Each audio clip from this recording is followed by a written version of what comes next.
Hola chicos, en esta ocasión haremos un recorrido por el fascinante mundo de los números y su aplicabilidad en nuestro entorno.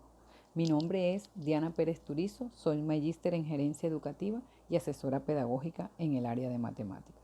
Los acompañaré en esta gran aventura. Para comenzar nuestro recorrido, hagámonos los siguientes interrogantes.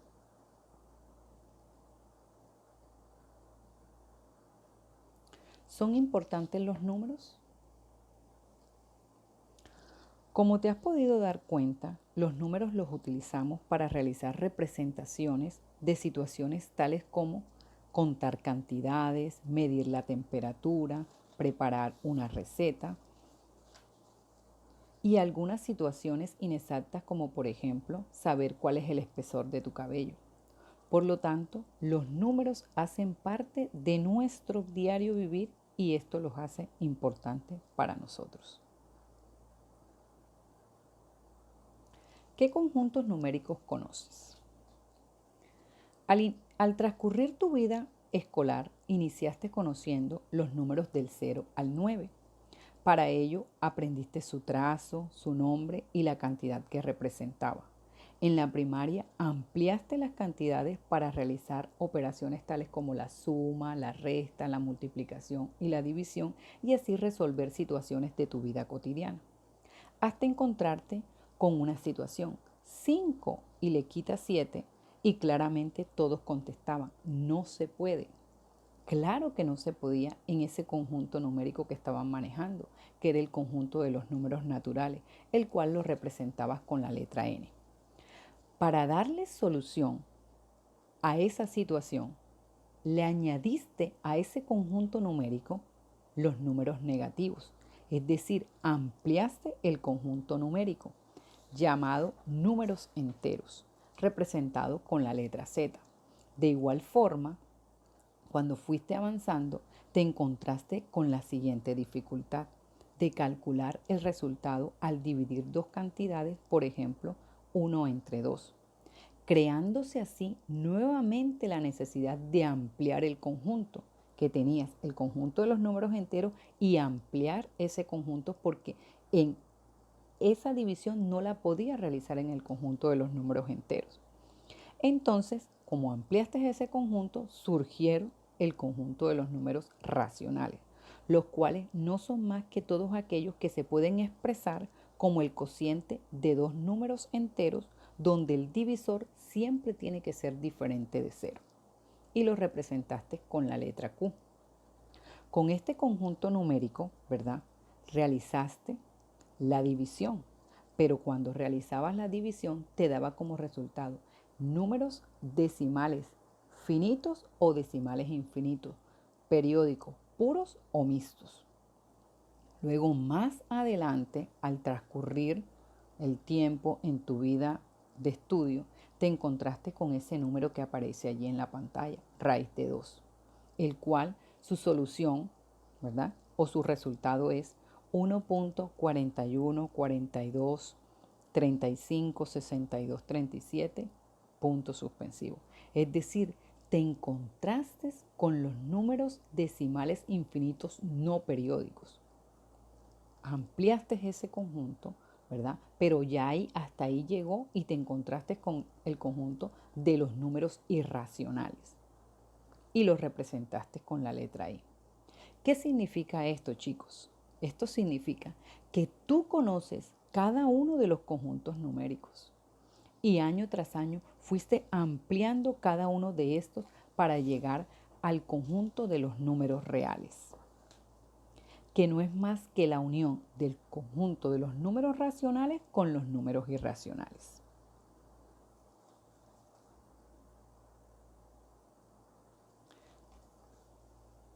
¿Has utilizado alguna vez los números? Las situaciones cotidianas son ejemplos de la aplicabilidad de los números naturales. Ir a la tienda, medir el tiempo, entre otros, ¿verdad? Pero existen otras aplicaciones donde otras aplicaciones de los números naturales, como son las magnitudes directas e inversamente proporcionales, los sistemas de medida, el perímetro de figura y los datos estadísticos. Recordemos cada uno de estos conceptos. Recuerda que cuando dos magnitudes aumentan o disminuyen, estas magnitudes se llaman directamente proporcionales. Pero si una magnitud aumenta y la otra disminuye o viceversa, se llaman magnitudes inversamente proporcionales.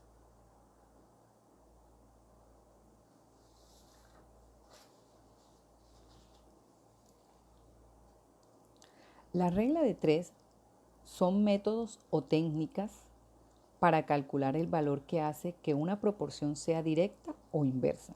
Cuando intervienen dos magnitudes, esta regla de 3 se llama regla de 3 simple. Pero si las magnitudes que intervienen son directamente proporcionales, se llaman regla de 3 simple directa. Y si las magnitudes que intervienen son inversamente proporcionales, se llaman regla de 3 simple inversa. Por otro lado, cuando se combinan más de dos magnitudes, reciben el nombre de regla de 3 compuesta.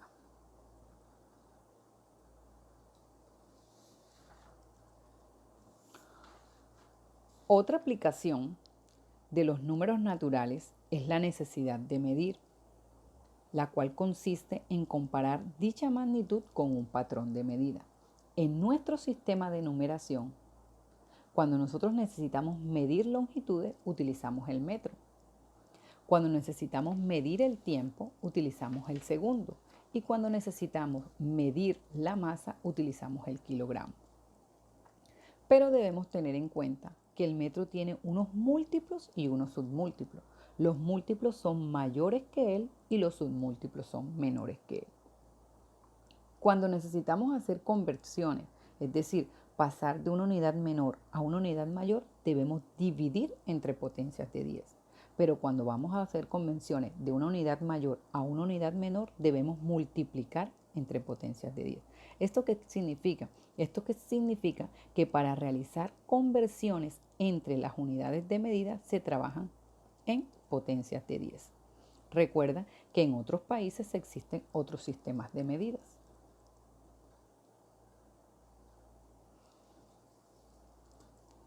Una aplicación de las medidas de longitud es encontrar el perímetro de figuras geométricas, que no es más que medir la longitud de los lados de una figura y luego sumarlos, siempre y cuando éstas estén expresadas en la misma unidad de medida. Aplicando el concepto de perímetro, ¿cómo encontrarías el perímetro de una circunferencia?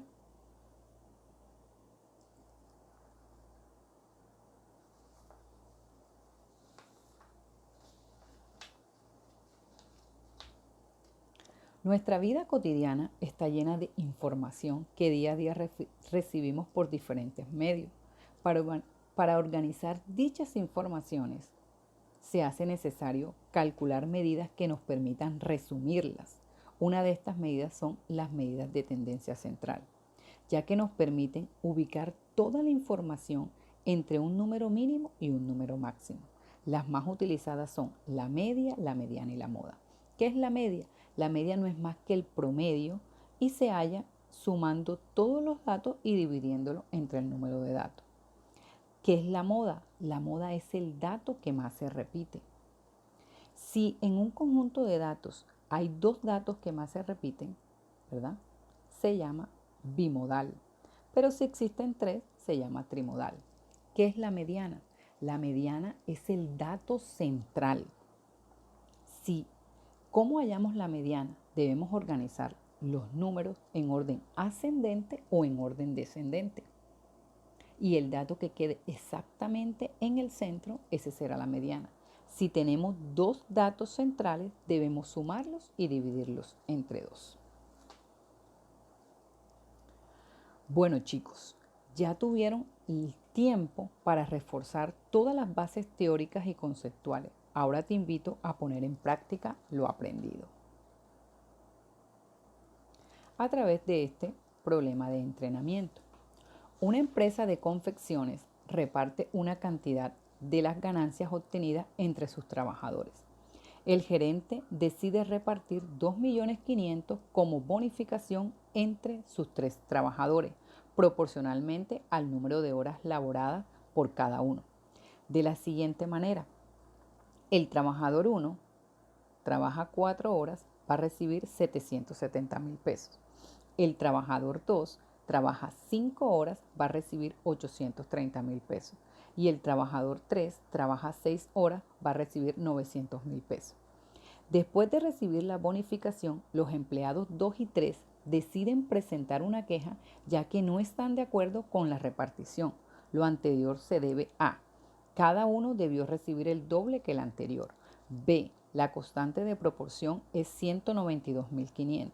C, el reparto se hizo inversamente proporcional. Y D, el reparto no se hizo proporcionalmente al número de horas laboradas.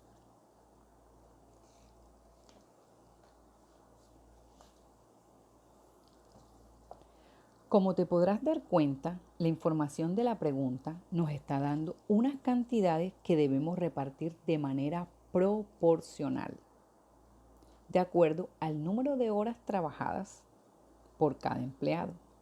Pero además, en la tabla nos muestra que las magnitudes que intervienen allí son directamente proporcionales. Al aumentar el número de horas trabajadas, aumenta la cantidad de dinero recibido. Entonces, si el trabajador 1 trabajó 4 horas y recibió 770.000 pesos, eso significa que una hora cuesta 192.500, que viene siendo la constante de proporción. En pocas palabras, cuando el trabajador 2 realiza sus 5 horas, él va a recibir 5 por 192.500, que en este caso va a recibir 962.500 pesos.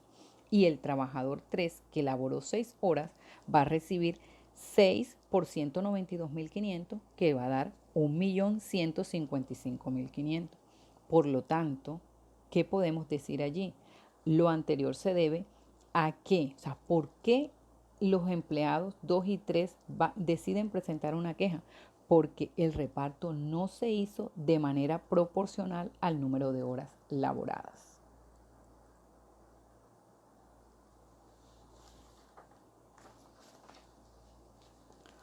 Bueno chicos, espero que este video les haya servido de mucha información para poder afianzar los conocimientos y pongan en práctica todo esto resolviendo las preguntas de entrenamiento de la Ruta del Progreso Educativo de la Secretaría de Educación de la Gobernación del Atlántico. Muchas gracias y los dejo.